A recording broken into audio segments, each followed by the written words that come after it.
হ্যাঁ মানুষের দল, তোমরা কি জানো না যে এই শক্তি পৃথিবীর কারণে, সে শক্তি আমার কাছে আমি আল্লাহ জমা রেখেছি। বান্দারে, কেউ বলছেন ইউনুস নবী মাছের পেটে 40 দিন বেজেছিল, কেউ বলছেন 40 মাস বেজেছিল, কেউ বলছেন 40 বছর বেজেছিল। আপনাকে আমি সব কথা ছেড়ে দিলাম, একটা কথা বুঝাবো। একজন মানুষ যদি মাছের পেটে ঢুকে যায়, পানির নিচে ডুবে যায়, তো 2 থেকে 3 মিনিট পর লোকটা মরে যাবে, মানুষটা মরে যাবে। এত কিছু জানার পর হে মা, আপনার কাছে আমার প্রশ্ন, আল্লাহ যদি 40 মিনিটও বাঁচিয়ে রাখেন তো সাধারণ কথা নয়, আল্লাহ মাছের পেটে ইউনুস নবীকে 40 মিনিট বাঁচিয়ে রেখেছে। 40 দিনও বললাম না, মাসও বললাম না, বছরও বললাম না। 4 মিনিট যে লোকটা বাঁচতে পারবে না, সেটা 40 মিনিট বাঁচলো কি করে মাছের পেটে। দেখুন, ইউনুস নবী চলে গেল। মা বোন, একটা আপনাকে কথা বলি, যখন বাড়িতে সুখ থাকে তখন আল্লাহকে ডাকার সময় হয় না, যখনই বাড়িতে বিপদ থাকে তখন বারবার আল্লাহর কথা মনে পড়ে। তাই তো আপনাকে বলি, দুঃখীর মর্ম দুঃখী জানে অগো সুখী জানে না, দুঃখীর মর্ম দুঃখী জানে অগো সুখী জানে না। কোন ভরসায় করলি ব্যবসা, কোন ভরসায় করলি ব্যবসা, ব্যবসাতে লাভ হবে না। দুঃখীর মর্ম দুঃখী জানে অগো সুখী জানো না। বন্ধুরে, মা আমার, বোন আমার, শুনে যান, আল্লাহ তাবারাক ওয়া তাআলা বলছেন, হে বান্দা বান্দি, যখন তোমাদের বাড়িতে সুখ থাকে, আনন্দ থাকে, তখন তোমার রবকে বলে ভুলে যাও। যখন দুঃখ চলে আসে, বিপদ নেমে আসে, হাজার হাজার মানুষ হাজার বার দিনে আল্লাহ আল্লাহ বলে চিৎকার করে। দেখুন, বিপদের সময় আমরা আল্লাহকে ডাকি, সুখের সময় আল্লাহকে ডাকি না।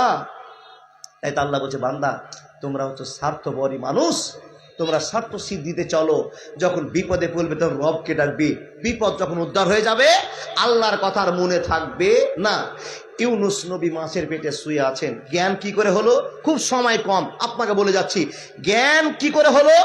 ইউনুস নবী মাছের পেট থেকে নিস্তার হয়ে পড়ে আছে, নিস্তেজ হয়ে আছে।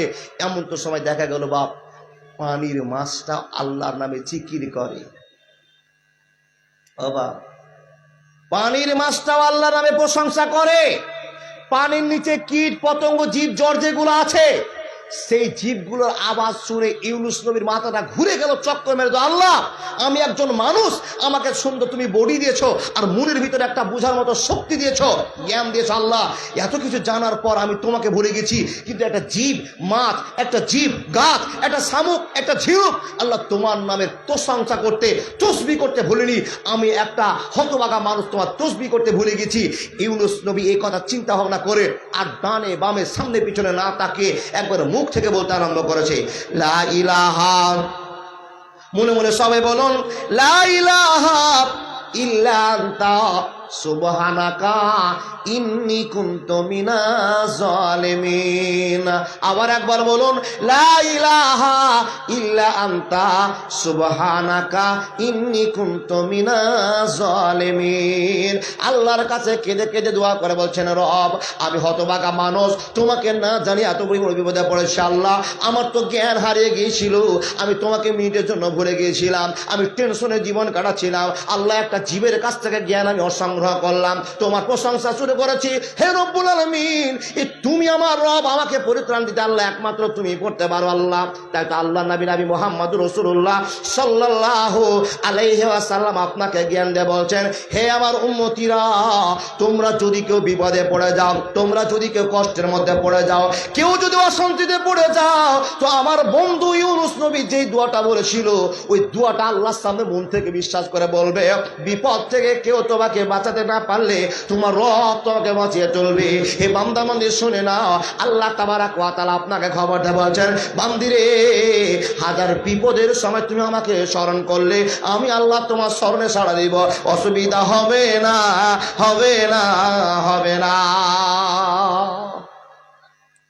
আমি ওয়াজ আপনাদেরকে বুঝাতে পারছি কিনা জানি না, টিপটাপ করে উঠা বসাতে আমার ভিতরটা হালকা হয়ে যাচ্ছে।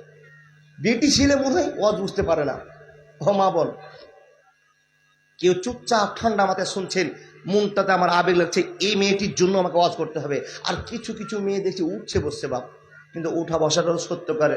আপনি আসর রক্তে বসেছেন, আসরের নামাজ পড়ার পর জালসা শুনতে এসেছেন, সিরিয়ালে বক্তা চলে আসছে, ওয়াজ করছে, কত সুন্দর করে বিভিন্ন রকম আলোচনা হচ্ছে, কষ্ট তো আছে বসে থাকতে বাপ ও মা বোন। তাই তো আপনাকে বলছি, প্রয়োজনে উঠতেই হবে, আবার এসে বসতে হবে।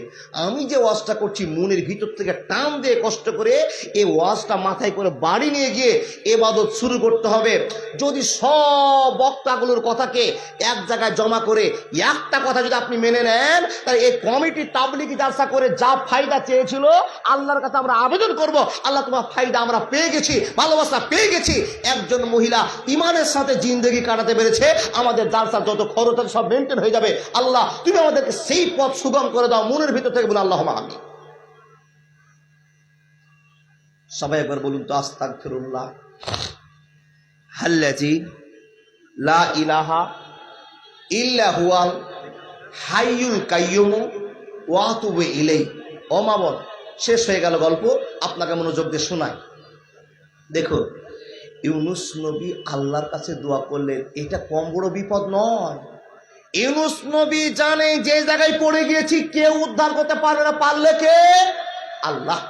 তাই বলছেন লা ইলাহা ইল্লা আনতা সুবহানাকা ইন্নী কুনতু মিনাজ জালিমিন। ও মা, আপনাকে দোয়া করার নিয়ম শেখাবো ইনশাআল্লাহ। দেখুন না, আমরা নামাজ পড়ি, যখন আমরা হাঁটুতে হাত দিয়ে আমরা দ্বিতীয় বৈঠকে বসে যাই, দেখুন দেখুন দেখুন, তখন আমরা কি বলি?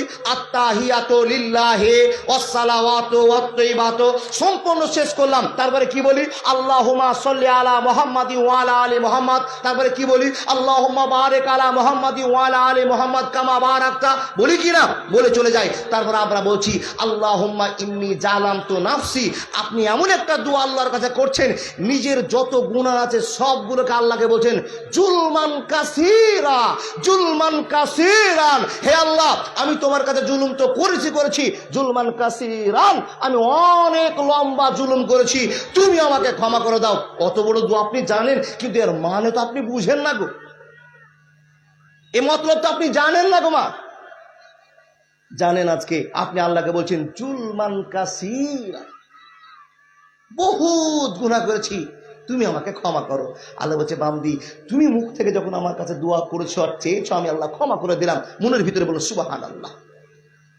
আহা, ইউনুস নবী বলছে আল্লাহ, আমি তোমাকে ভুলে গিয়েছিলাম, তোমাকে আবার স্মরণ করেছি, তুমি আমাকে এই বিপদ থেকে উদ্ধার করো। যখনই এই কথা বলা, আল্লাহ বলছেন উজিবুদ দাওয়াতাদ দানি ইজা দানে।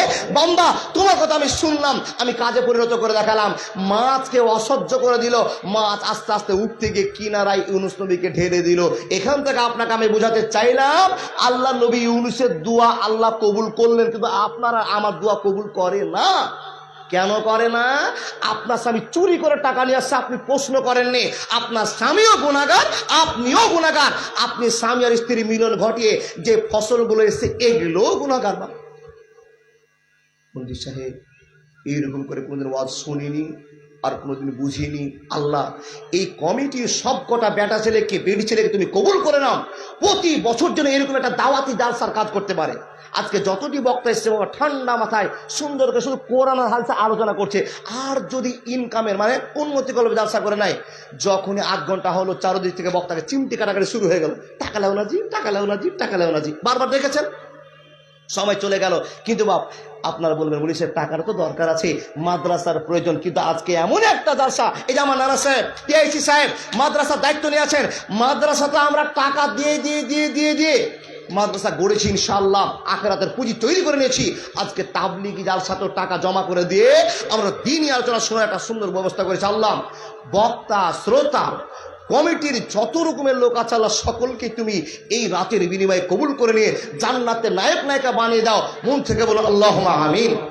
আমি প্রশ্ন আপনার কাছে করছি, আপনার আমার দোয়া আল্লাহ কবুল করলেন না কেন?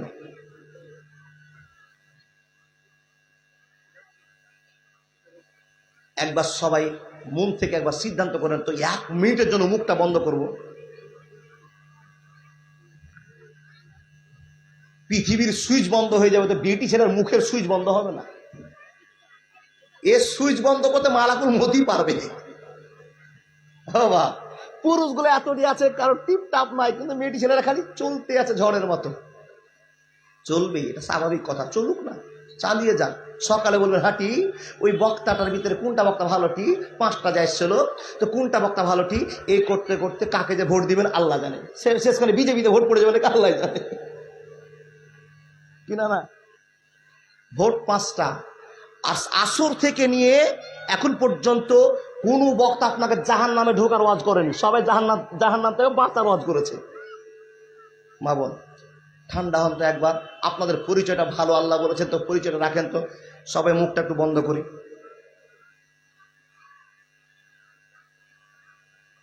ওই পিছনের ব্রিটিশের এটা খুব ঝামেলা হচ্ছে। হাজি ওইটিকে খারাপ বললাম তো এইটিকে কোন ভালো, এটা তো আরো গল্প করছে। চালান, সকালে হিসাব দেবেন, যা শুনলেন কাজে পরিণত করব ইনশাআল্লাহ। যা শুনলাম, যতটি বক্তার ওয়াজ শুনলাম, কাজে করে দেখাবো ইনশাআল্লাহ। মন নেন, আমি আবার একটা হাদিস আপনাকে শুনে দিচ্ছি। ও মা বোন, এই জালসাগুলো এমনই একটা জালসা, কোরআন হাদিসের এত মূল্য। আল্লাহ বলছেন কোরআনের কত দাম তুমি কি জানো? জানে আসমান, জানে জমিন, জানে পাহাড়। ইন্না আরাদনাল আমানাত আলাস সামাওয়াতি ওয়াল আরদি ওয়াল জিবাল। দেখুন না, দান্ত কোরআনটা দান্ত। এই কোরআনটার দাম মাত্র 300 টাকা, আর ওজনটা মাত্র 1.5 কিলো থেকে 2 কিলো। কিন্তু এর কোরআনের ভিতরে আছে কি আপনি জানেন? জানেন না। আকাশ এই কোরআনের দায়িত্ব নিতে পারেনি, জমিন মাটি এত বড় পৃথিবীটা আপনি দেখছেন দায়িত্ব নিতে পারেনি, পাহাড় নিতে পারেনি। নিয়েছি আমরা মানুষেরা কোরআনের দায়িত্ব পরিচালনা করবার জন্য। আল্লাহ আপনাকে আমাকে দায়িত্ব দিয়েছে। এই কোরআনের একটা অক্ষরের দাম কত জানেন?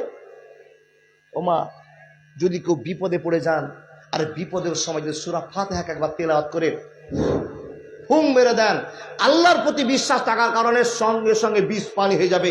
এই গল্প কোনোদিন এলাকায় আসলে বলে যাব। একটা আলিফ শুনলে যে পড়বে 10, যে মন দিয়ে শুনবে সেও 10। তাহলে এতটি আমলে আপনার নেকি চলছে, আর আপনি অযথায় গল্প করে পার করছেন। ছেড়ে দেন কথা, অনেক পার হয়ে গেল। মৌলভী সাহেব, ছেলে মেয়ে কিনে চলছি তো একটু ঝামেলা হতে পারে। জি, এটা আমি বুঝি।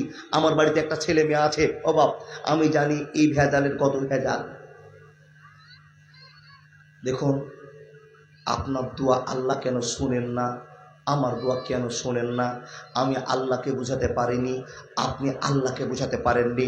তার মানে আল্লাহর ভয় আমাদের নেই। বলবি সাহেব, কি করে আল্লাহকে বুঝাবো একটু বলুন না। আগে আপনাকে বুঝে নিতে হবে ইমানের কথা।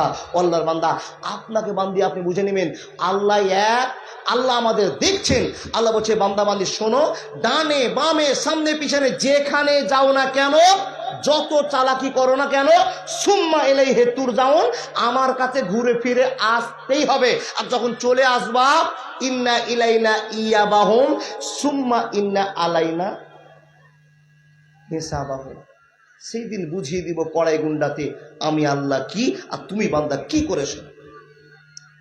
মা আমার, বোন আমার, এবার আল্লাহ তাবারাক ওয়া তাআলা আপনাকে খবর দিয়ে বলছেন, ওয়াকালা রাব্বুকুম উদউনি আস্তাজিব লাকুম ইন্নাল্লাযীনা ইস্তাকবিরুনা আন ইবাদাতি সায়াদখুলুনা জাহান্নামা দাখিরিন।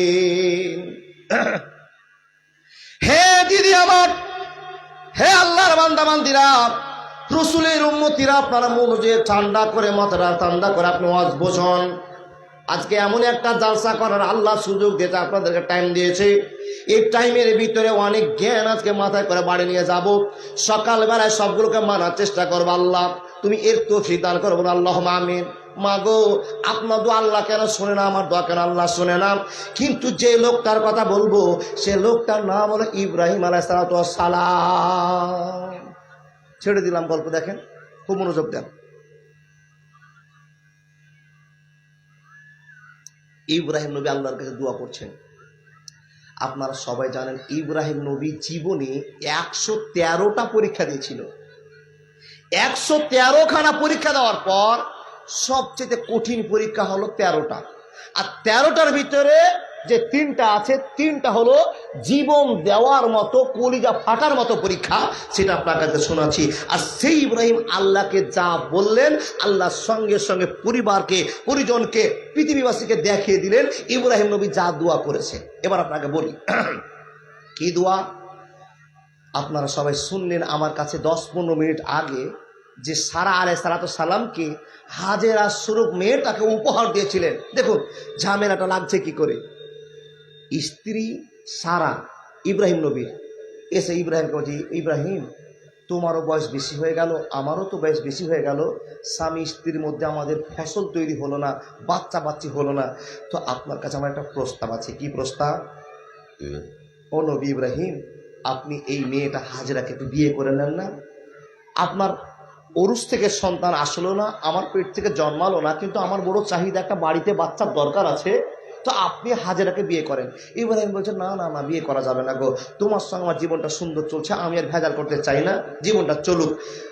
সারা আলাইহিস সালাম ভেজালটাকে মিটাবার জন্য চেষ্টা করলেন যে তুমি বিয়ে করে নাও। এক পর্যায়ে বাবা হাজেরাকে বলছেন, মা সারা, ও হাজেরা বোন, তুমি আমার কর্মচারী, তুমি আমার দাসী, কিন্তু তোমাকে দাসী করে রাখবো না, একটা কাজ করে দিতে হবে। কি? তুমি আমার স্বামী ইব্রাহিমকে বিয়ে করে নাও।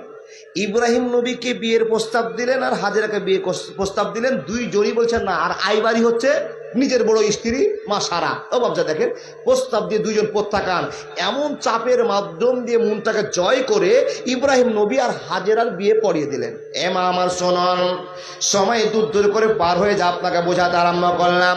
বন্ধুরা আমার বিয়ে হয়ে গেল, হাজেরার সঙ্গে নবী ইব্রাহিমের ঘরবস্তি হলো, জীবনটা শুরু হলো। আল্লাহর ভালোবাসা পেটে জন্ম নিল। হাজেরার পেট থেকে নবী ইসমাইলের জন্মগ্রহণ হয়ে গেল। এই ঘটনাটা আপনাদের বারবার শোনা আছে, জানা আছে।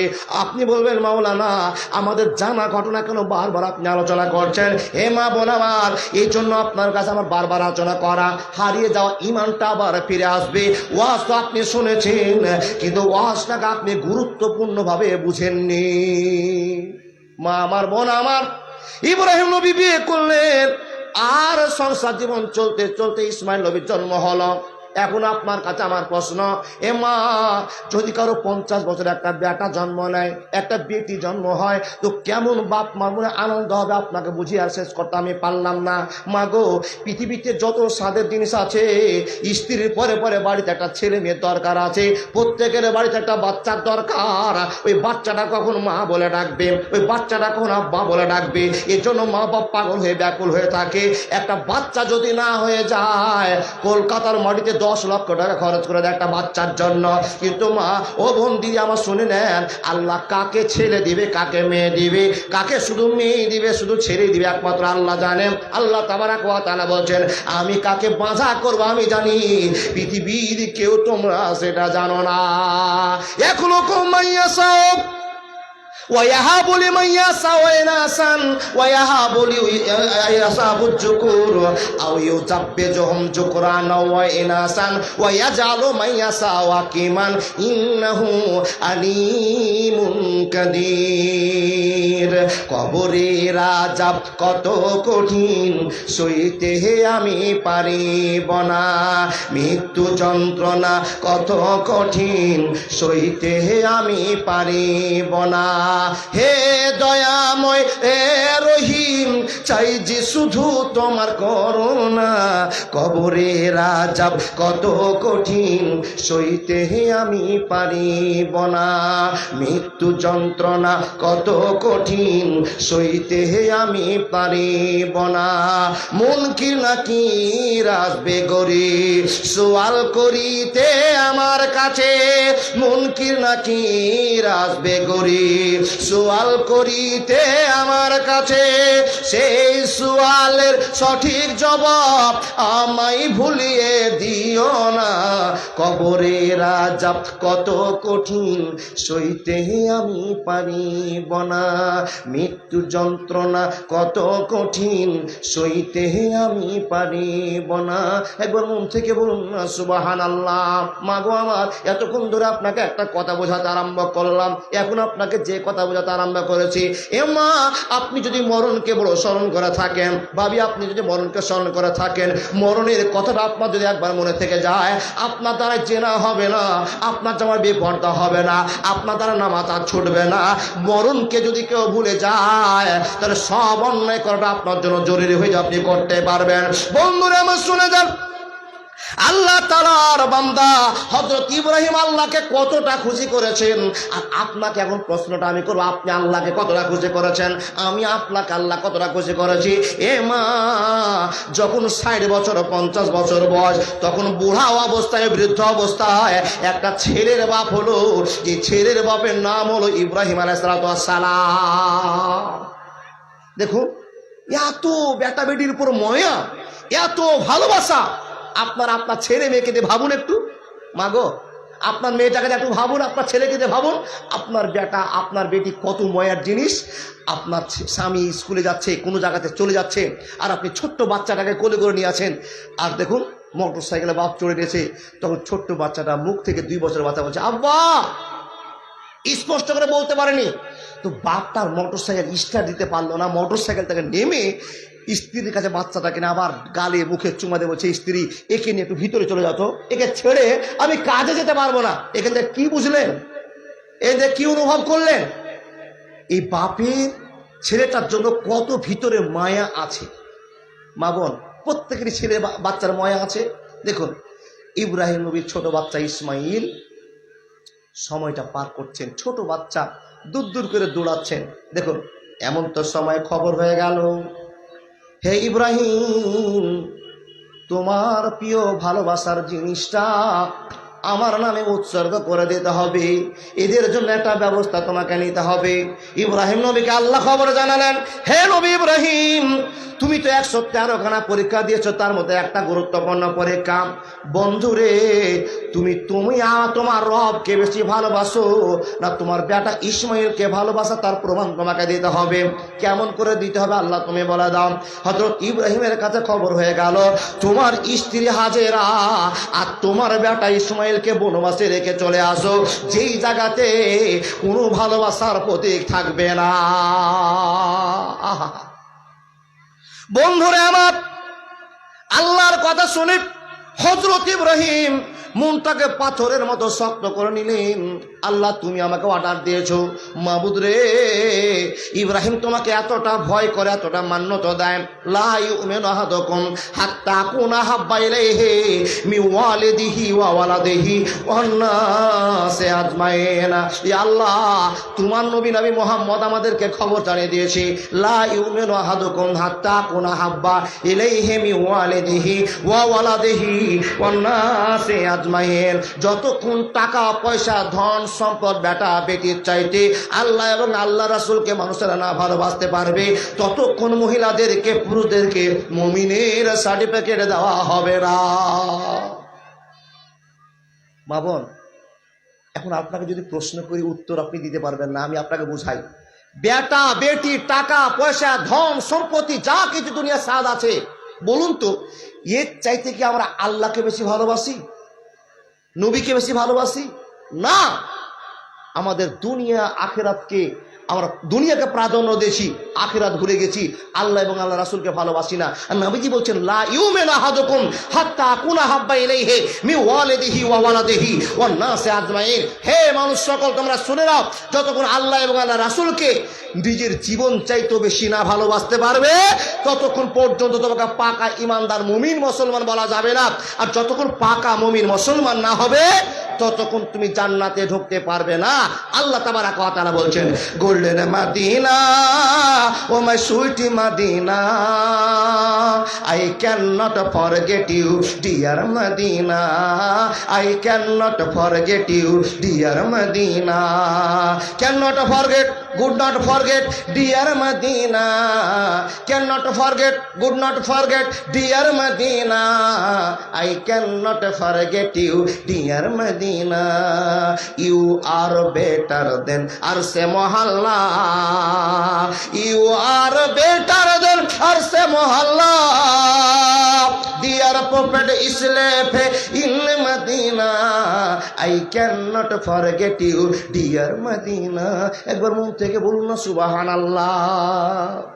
নবীর প্রতি ভক্তি ভালোবাসা অটুট থাকতে হবে। সুবহানাল্লাহ বিহামদিহি। গাজালের আবেদন চলেছে, বলবো ইনশাআল্লাহ। ইমামদের বেতন নিয়ে না, মূল বিষয়ের দাম নিয়ে। ও মা ভালো করে শুনে যান, পৃথিবীতে যত মানুষ আছে আল্লাহ নবী উদাহরণ দিয়ে বলছেন, আকাশে যত তারা দেখেছেন না, তাদের ভিতরে যত চাঁদের মূল্য, গোটা পৃথিবীতে যত মানুষ আছে, মানুষের ভিতরে যত মৌলবি আছে, সেই মানুষের ভিতরে লক্ষ মানুষের ভিতরে মৌলবি সাহেবদের তেমন মূল্য। কিন্তু আমরা মূল্যায়ন করতে পারিনি। আপনাকে বলে যাই, আপনাকে অজলটা শোনাবো ইনশাআল্লাহ। কিন্তু আমার মন থেকে যে কথা বলতে শুরু করেছি, দেখুন ইব্রাহিম নবী মনের দুঃখে আবেগের সাথে আল্লাহকে বলছে, আল্লাহ আমার কলিজার টুকু ইসমাইল, একে তো ভালোবাসি, কিন্তু আল্লাহ তোমার চাইতে বেশি নয়। বুঝলেন কি? আল্লাহ ইসমাইলকে ভালোবাসি, হাজরাকে ভালোবাসি, সারাকে ভালোবাসি, জীবন দিয়ে ভালোবাসা দেখাতে পারবো আল্লাহ, কিন্তু তোমার চাইতে বেশি নয়। তাহলে কে আল্লাহর কাছে প্রাধান্য পেল? ইব্রাহিমই পেয়েছে। আর ইব্রাহিমের কাছে এত ভালোবাসা পিছনে পড়ে গিয়ে আল্লাহর প্রাধান্য পেয়েছে। ইব্রাহিম নবীর সঙ্গে বলছেন, এ হাজেরা ঘোড়াতে চড়ো। ইসমাইলকে নিয়ে ঘোড়াতে চড়ে নিল। এ মা বোন আমার শুনে যান, ঘোড়া চালাতে নিয়ে চলতে চলে গেল কাবা শরীফের কাছে। এই ঘটনা আপনি বারবার শোনা, কিন্তু আপনার মাথাটাকে ঠিক করে যাওয়ার জন্য একটি জ্ঞানী কথা বলবো। ইব্রাহিম নবী যা বলছেন আল্লাহ শুনছে। আমি আল্লাহকে এতবার বললাম, কেন শুনলো না? আল্লাহ তাবারাক ওয়া তাআলা কোরআনের মধ্যে বলছেন, ওয়া ক্বালা রাব্বুকুম উদউনি আস্তাজিব লাকুম ইন্নাল্লাযীনা ইস্তাকবিরুনা আন ইবাদাতি সায়াদখুলুনা জাহান্নামা দাখিরিন।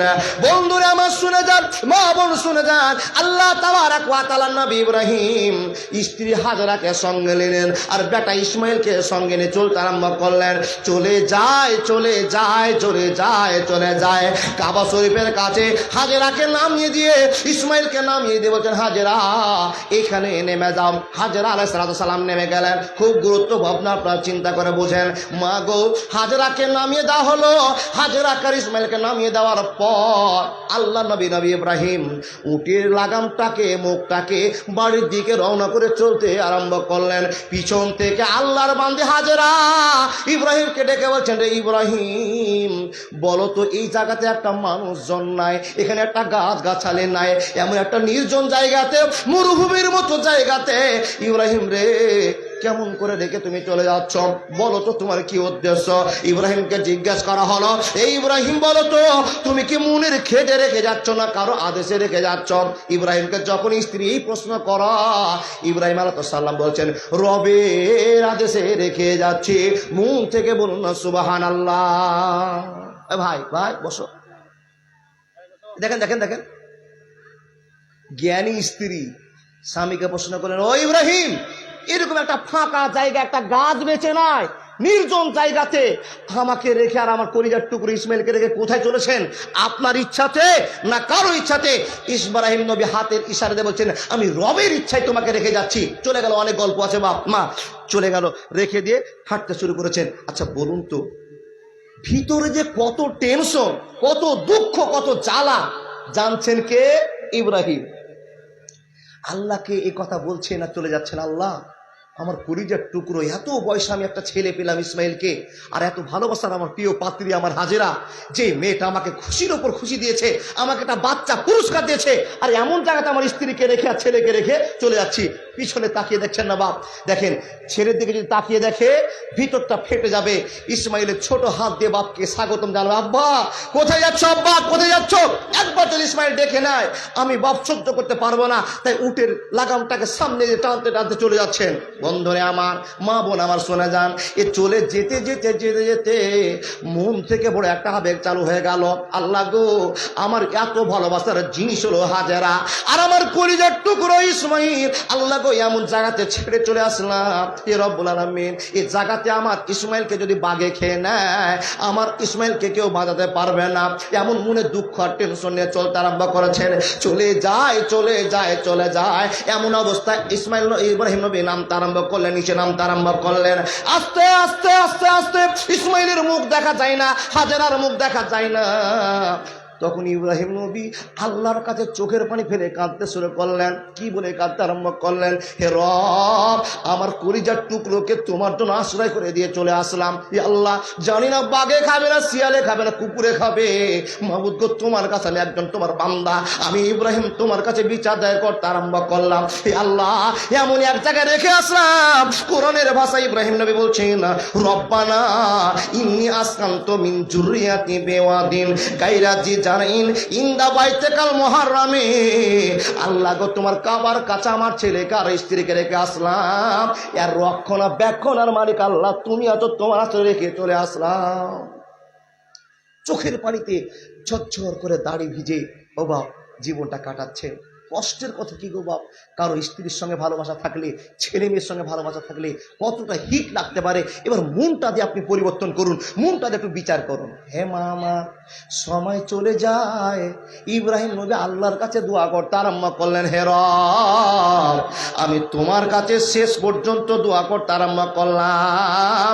আমার প্রথম নাম্বার দোয়া, প্রথম নাম্বার তোমার কাছে আবেদন, আমি নির্জন মরুভূমি জায়গাতে আমার স্ত্রীকে আর ছেলেকে রেখে আসলাম।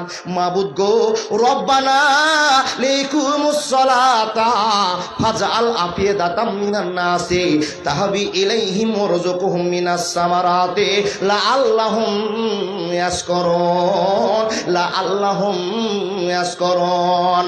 রব্বুল আলামিন, এক নম্বর দোয়াটা তোমার কাছে আমি করছি, আল্লাহ আমার ইসমাইলকে যে এখানে রাখলাম, আমার হাজরাকে যে এখানে রাখলাম, মাবুদ রে, এরা জীবনে কোনোদিন যেন বেনামাজি না হয়ে যায়। এক নম্বর দোয়া। হে বলে আমি দুই নম্বর দোয়া তোমার কাছে আমি ইসমাইল করছি, তোমার আশ্রয়ের জন্য, তোমাকে খুঁজি করার জন্য ছেলেকার স্ত্রীকে রেখে আসলাম। হে আল্লাহ, দ্বিতীয় নম্বর দোয়া, ওদের কাছে মাত্র এক গিলাসে একটা বোতলে পানি দিয়ে আসলাম, আর একদিন থেকে 2 দিনের খাবার দিয়ে আসলাম। রব্বুল আলামিন, রব্বুল আলামিন, তোমার কাছে আসা একটা ডানে লোক নাই, সামনে পিছনে কেউ লোক নাই গো আল্লাহ, তারা মা আর বেটা মরুভূমির ভিতরে। মাবুদ গো, এমন ব্যবস্থা করে দাও ওখানে যেন ইমামদার মানুষের একটা বাড়ি হয়ে যায়, গ্রাম হয়ে যায়। আল্লাহ, তোমার কাছে আমার দোয়া হয়ে গেল। এ মা বোন, যখনই নবী ইব্রাহিম দোয়া করছেন আর চোখের পানি টপ টপ টপ টপ করে মাটির দিকে পড়তে আরম্ভ করেছে, আল্লাহ বলছেন, ইব্রাহিম রে, 113টা পরীক্ষা তোমাকে দিয়েছিলাম রে ইব্রাহিম, কিন্তু 113-র ভিতরে একটা মারাত্মক পরীক্ষা, একটা তোমার ছেলেকে ত্যাগ করা। হে ইব্রাহিম, তুমি পাস করে নিয়েছো, পাস করে নিয়েছো, তোমার রব খুশি হয়েছে। ইব্রাহিম শুনে নাও, তুমি আজকে যা বলবে তোমার রব এই কথার কাজে লাগিয়ে দিবে। একবার জোরে বলুন না লিল্লাহে তাকবীর। বন্ধুরা আমার, মা আমার, বোন আমার, তৃতীয় নম্বর দোয়া আল্লাহর কাছে বলছে, আল্লাহ আমার স্ত্রীর কাছে মাত্র একটা ঘোরটি, একটা গিলাসে পানি আছে, একটা বোতলে পানি আছে, কালকে শেষ হয়ে যাবে। আল্লাহ গো, কিছু খাওয়ার আছে, খাওয়াটা শেষ হয়ে যাবে। মাবুদ আমার 3 নম্বর দোয়া, মিনাস সামারাত, এমন ফলের ব্যবস্থা করে দাও যে ফলের জন্য গোটা পৃথিবীর মানুষেরা বড় বড় চোখ করে তাকিয়ে থাকবে, আশাবাদী হয়ে থাকবে। আমার ছেলেকার স্ত্রীকে সে জায়গায় তোমার রিজিক দিয়ে ব্যবস্থা করে দাও, এমন ব্যবস্থা করে দাও, ওখানে হালাল ফলের এমন ব্যবস্থা করে দাও যে ব্যবস্থার জন্য পৃথিবীবাসী অপেক্ষামান হয়ে থাকবে। এই দোয়া যখন 3টা আল্লাহর কাছে করেছে, আল্লাহ তাবারাক ওয়া তাআলা বলছেন, উজিবুদ দাওয়াতাদ দানে ইজা দানে। এই ইব্রাহিম, তুমি যা বলেছো আমি শুনে নিয়েছি, আমি কাজে পরিণত করে দিলাম, করে দিলাম, করে দিলাম, করে দিলাম। কি হলো এবার মা, কি হলো? ওখানে একটা বাড়ি ঘর বস্তি স্থাপন হয়ে গেল, এটা আপনাদের জানা। দুয়ার ফল। দ্বিতীয় নম্বর দোয়া, প্রথম নম্বর দোয়া, আল্লাহ এখানে নামাজি মানুষের আবির্ভাব করে দিও, আমার স্ত্রীকে, আমার ছেলেকে নামাজি বানিয়ে রাখিও। ইসমাইল নবী জীবন যাপন করেছে বেনামাজির হালাতে নয়। তৃতীয় নম্বর দোয়া, এমন রিজিকের ব্যবস্থা করে দাও যে রিজিকের জন্য গোটা পৃথিবী তাকিয়ে থাকবে। ও মা বোন আমার, আমরা খেজুর খেয়েছি বটে, কিন্তু সেই খেজুর এখনো মুখে উঠিনি যে খেজুরের বরকত মক্কাতে আছে। অনেকজন খেতে পারে, আবার আপনার শ্বশুর হজে গিয়েছিল, স্বামী হজে গিয়েছিল, কেউ নিয়ে এসে দিয়েছে, আপনি সেই খেজুর খেয়েছেন। সে মক্কার খেজুরের জন্য, ফলের জন্য আমরা আশাবাদী হয়ে আছি। ওই মক্কায় আছে কি? ইব্রাহিম নবী আল্লাহর কাছে দোয়া করে মাল পেয়ে নিয়ে গেরামও হলো, নামাজিও থাকলো, ফল ফলেটের ব্যবস্থা হয়ে গেল। প্রশ্ন আপনার কাছে, আপনি আমি এত দোয়া করে কাঁদলাম, কেন শুনলো না? প্রশ্ন আপনার কাছে প্রথমে করেছিলাম, ইন্নাল্লাহা তাইয়্যিবুন লা ইকবালু ইল্লা তাইয়্যিবা। হে বান্দা বান্দীরা, পবিত্র অবস্থায় তুমি আমাকে ডাকো, আমি আল্লাহ তোমার ডাকে সাড়া দিব। আমি আল্লাহ তোমার জন্য অপেক্ষা করে আছি, আমার বান্দা কি আমার কাছে চাইছে আমি দিব। কিন্তু বান্দা নাই, বান্দি নেই যে আল্লাহর কাছে মাল নেবে। আমরা সে হতবাগা ছেলে পুরুষ মহিলা যা আছি বসে, আমরা সে হতবাগা আল্লাহর কাছে চাইতেই পারলাম না, মাল নিতেই পারলাম না। বক্তা পিছনে বসিয়ে দিয়েছি বাপ। আর এই কমিটি এত চালাকের চালাক, সবই টাটকা বক্তা লেছে, কি বলো না, সবটি চ্যাংড়া বক্তা নিয়েছে যারা 3 ঘন্টা করে চালাতে পারে। আসর থেকে শুরু হয়েছে, ফজর পর্যন্ত চলবে। আমার পরে যে বক্তা আসছে শুনেছেন ভোজপুরি, এই লোকটাকে যদি বলতে শুরু করতো ফজর আজান পর্যন্ত বলবে, আপনার কাছে থাকলেই হলো। ফজর মনে রাখেন, বেলাল আজান দেবে হাইয়াল আসসালাহ হাইয়াল আল ফালা, তখনই জালসা শেষ হতে পারে। কিন্তু মাওলানার কাছে আমার আবেদন, আমার টাইম চলে গেছে, মালাকুল মতের খবর হয়ে গেছে, বুঝতে পেরেছি, মানে ভোজপুরি আসা মানে আমার গলা ধরে নেওয়া। এখন এটা হলো আহাতে আছে, এটা বলবো না কি সবারই মত। মা বোন যারা জালসা শুনছেন, আমি আপনাদের কাছে জোরহাত করে বলছি, যে কথাগুলো বক্তারা বলছেন বলবেন, মানার চেষ্টা করবেন, তাহলে সামনেবার জালসা হবে পরিবর্তন দেখলে। আর যদি পরিবর্তন না হয় তাহলে জালসা করে লাভ নেই, সবই লসের পালা, ঘাটতি আছে। দেখুন, তবে জালসা করা জরুরি। আলেম আছে বলে জালসা হচ্ছে, আলেম থাকবে না জালসাও হবে না। আল্লাহ তাবারাক ওয়া তাআলা বলেন, ফাযাক্কির ফাইন্নায যিকরা তানফাউল মুমিনিন। জালসা জিকির করলে, জালসার আলোচনা করলে, খুতবা করলে ইমানদারের পরিবর্তন হয়, মুমিনের পরিবর্তন হয়, এ উদ্দেশ্যে জালসা দেওয়া। এখন এত জালসা শোনার পর যদি পরিবর্তন না হয়, সম্মান না বুঝি, দাম না বুঝি, তাহলে জালসা করার লাভ হবে না। লাখ লাখ টাকা খরচ করে গুনার দিকে চলে যাব। আমার কাছে আমার নানাজি একটা আবেদন করেছে কারো পক্ষ থেকে, সেটা ইমাম সাহেবের বেতন নিয়ে একটা গাজাল খুব ভাইরাল ছুটতে শুরু করেছে। তো আপনার